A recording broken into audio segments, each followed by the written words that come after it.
ಆತ್ಮೀಯ ಬಂಧುಗಳೇ, ಶ್ರೀರಾಮಚರಿತಮಾನಸ ಅಯೋಧ್ಯಾಕಾಂಡ, ಇದರಿಂದ ಚೌಪಾಯಿಗಳು ಮತ್ತು ದೋಹೆಯನ್ನು ತಿಳ್ಕೊಳ್ಳೋಣ.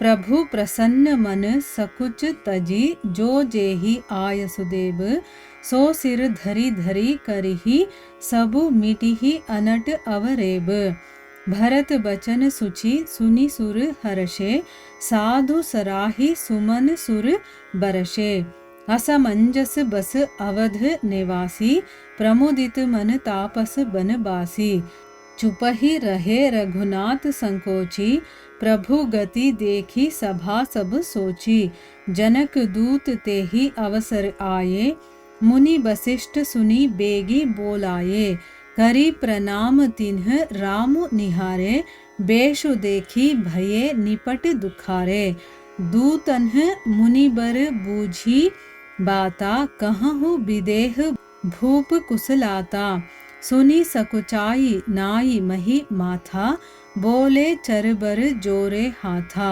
बूझब रावुर सादर साई कुशल हेतु सो भयವು ಗೋಸಾಯಿ. ಇವು ಚೌಪಾಯಿಗಳು ಮತ್ತು ದೋಹೆ. ಈಗ ಇದರ ಅರ್ಥವನ್ನು ತಿಳ್ಕೊಳ್ಳೋದಕ್ಕೆ ಪ್ರಯತ್ನ ಮಾಡೋಣ.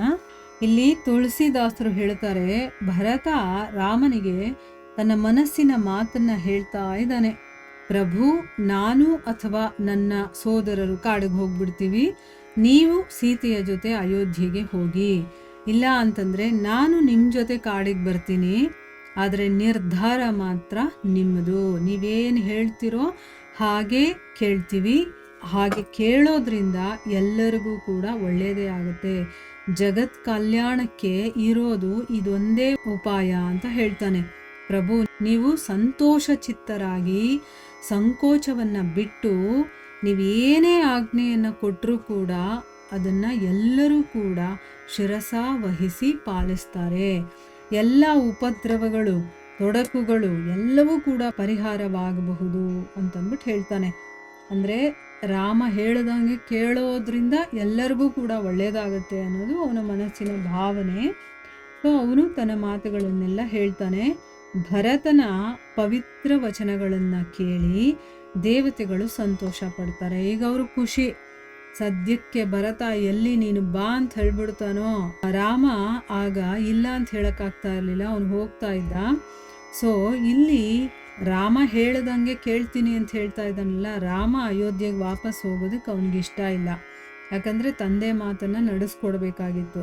ಸೊ ಅದಕ್ಕೋಸ್ಕರ ಈಗ ದೇವತೆಗಳ ಕೆಲಸನೂ ಆಗುತ್ತೆ. ಅವನು ಕಾಡಲ್ಲಿರೋದ್ರಿಂದ ಅವರು ಅಂದ್ಕೊಂಡಿರುವಂಥ ಕೆಲಸಗಳಾಗುತ್ತಲ್ಲ, ಅದಕ್ಕೋಸ್ಕರ ಭರತನ ಒಂದು ಡಿಸಿಷನನ್ನು ಕೇಳಿ ಸಾಧು ಸಾಧು ಅಂತವರು ಹೊಗಳ್ತಾ ಅವನ ಮೇಲೆ ಹೂಮಳೆಯನ್ನು ಸುರಿಸ್ತಾರೆ. ಶ್ರೀರಾಮ ಏನು ಮಾಡಿಬಿಡ್ತಾನೋ, ಈಗ ಏನು ಡಿಸಿಷನ್ ತೊಗೊಂಡ್ಬಿಡ್ತಾನೋ ಅಂತ ಅಯೋಧ್ಯಾವಾಸಿಗಳು ಸಂದಿಗ್ಧಾವಸ್ಥೆಯಲ್ಲಿ ಬೀಳ್ತಾರೆ.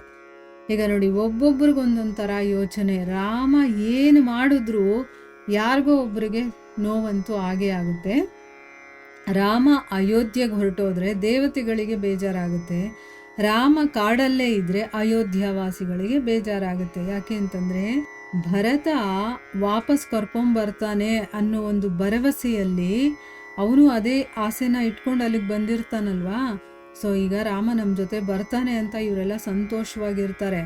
ಆದರೆ ಇಲ್ಲಿ ಭರತ ಹೇಳಿದ ಮಾತನ್ನು ಕೇಳಿ ಈಗ ರಾಮ ಏನು ಡಿಸೈಡ್ ಮಾಡ್ತಾನೋ ಏನೋ ಅಂತ ಅವ್ರಿಗೆಲ್ಲ ಇವಾಗ ಬೇಜಾರಾಗ್ತಾ ಇದೆ. ಆದರೆ ತಪೋಧನರಿದಾರಲ್ಲ, ವನವಾಸಿಗಳು, ಇವರಿಗೆಲ್ಲ ಶ್ರೀರಾಮ ಕಾಡಲ್ಲೇ ಇರ್ತಾನೆ ಅಂತಂದ್ಬಿಟ್ಟು ಅವರೆಲ್ಲ ಸಂತೋಷ ಪಟ್ಕೊಳ್ತಾ ಇದ್ದಾರೆ, ಪರಮಾನಂದ ಭರಿತರಾಗ್ತಾ ಇದ್ದಾರೆ. ಯಾಕೆ ಅಂತಂದರೆ ಈಗ ರಾಮ ಹೋಗೋದಿಲ್ಲ ಅನ್ನೋದು ಅವ್ರಿಗೆ ಗೊತ್ತಾಗ್ಬಿಡ್ತು. ಯಾಕಂದರೆ ಭರತ ನಿಮ್ಮಿಷ್ಟ ಅಂತ ಹೇಳ್ಬಿಡ್ತಾನಲ್ವಾ. ಸೊ ರಾಮ ಇಲ್ಲೇ ಇರ್ತಾನೆ ಅಂದರೆ ನಾವಿರೋ ಕಡೆ ರಾಮ ಬಂದು ಇರ್ತಾನೆ ಅಂತಂದರೆ ಅವ್ರಿಗೆಲ್ಲ ಖುಷಿ ಅಲ್ವಾ. ಎಲ್ಲಿ ಹೊರಟೋಗ್ತಾನೋ ಅಂತಂದ್ಬಿಟ್ಟು ಒಂದು ನಿಮಿಷ ಅವ್ರಿಗೂ ಬೇಜಾರಾಗಿರತ್ತೆ. ಯಾಕೆ ಅಂತಂದರೆ ಭರತನ ಪ್ರೀತಿಯನ್ನು ನೋಡಿ ರಾಮ ಕರ್ಗೆ ಹೋಗಿದ್ದ. ನೀನು ಏನು ಹೇಳ್ತೀಯೋ ಹಾಗೆ ನಡ್ಕೊಳ್ತೀನಿ ಅಂತಲೂ ಹೇಳ್ಬಿಟ್ಟಿದ್ದ ಅಲ್ವಾ. ಸೊ ಈಗ ರಾಮ ಅಯೋಧ್ಯೆಗೆ ವಾಪಸ್ ಹೊರಟೋಗ್ತಾನೇನೋ ಅಂತ ಅವ್ರು ಅಂದ್ಕೊಂಡಿರ್ತಾರೆ.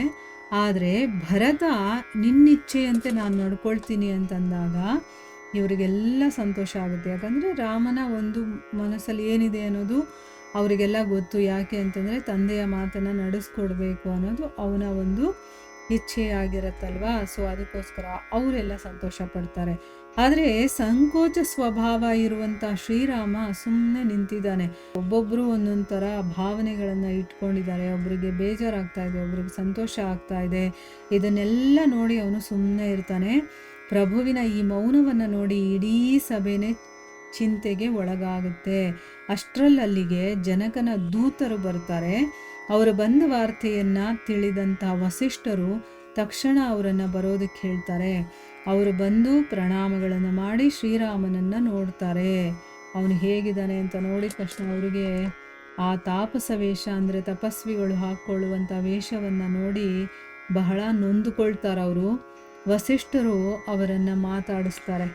ಜನಕ ಮಹಾರಾಜ ಕ್ಷೇಮವಾಗಿದ್ದಾನ ಅಂತಂದ್ಬಿಟ್ಟು, ಅಂದರೆ ಕುಶಲ ಸಮಾಚಾರಗಳನ್ನು ಕೇಳ್ತಾರೆ. ಅವರು ನೆಲ ಮುಟ್ಟಿ ನಮಸ್ಕಾರ ಮಾಡ್ತಾ ಕೈ ಜೋಡಿಸ್ಕೊಂಡು ವಿನಯದಿಂದ, ಸ್ವಾಮಿ ತಾವು ಆದರದಿಂದ ಕೇಳಿದ್ದೇ ಕುಶಲಗೆ ಕಾರಣವಾಯಿತು ಅಂತ ಹೇಳ್ತಾರೆ. ಅಂದರೆ ನೀವು ಕೇಳಿದ್ದೇ ಒಂದು ಕುಶಲತೆ ನಮಗೆ ಅಂತಂದ್ಬಿಟ್ಟು ಹೇಳ್ತಾರೆ. ದೂತರು ಅಂತಂದರೆ ರಾಜ ಸ್ವಯಂ ಬಂದಿರೋ ಹಾಗೆ ಅದು, ಆಯಿತಾ. ಸಾಮಾನ್ಯ ಮನುಷ್ಯರನ್ನು ದೂತರ ಹಾಗೆ ಕಳಿಸ್ತಾ ಇರಲಿಲ್ಲ.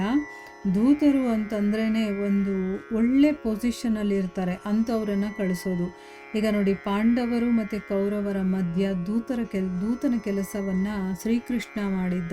ಅಂದರೆ ಆ ರೀತಿ ಒಂದು ಉನ್ನತ ವಿಚಾರ ಇರುತ್ತೆ, ಉನ್ನತ ವ್ಯಕ್ತಿತ್ವ ಇರುತ್ತೆ, ಅಂಥವರನ್ನೇ ದೂತರನ್ನಾಗಿ ಕಳಿಸೋದಾಯ್ತಾ. ಸೊ ಅಲ್ಲಿ ದೂತರು ಬಂದಾಗ ಅವರು ಕುಶಲ ಪ್ರಶ್ನೆಯನ್ನು ಕೇಳ್ತಾರೆ. ಮುಂದುವರೆದು ಏನಾಗುತ್ತೆ ಅಂತ ನಾವು ಮುಂದಿನ ಭಾಗದಲ್ಲಿ ತಿಳ್ಕೊಳ್ಳೋಣ. ಹರೇ ಕೃಷ್ಣ.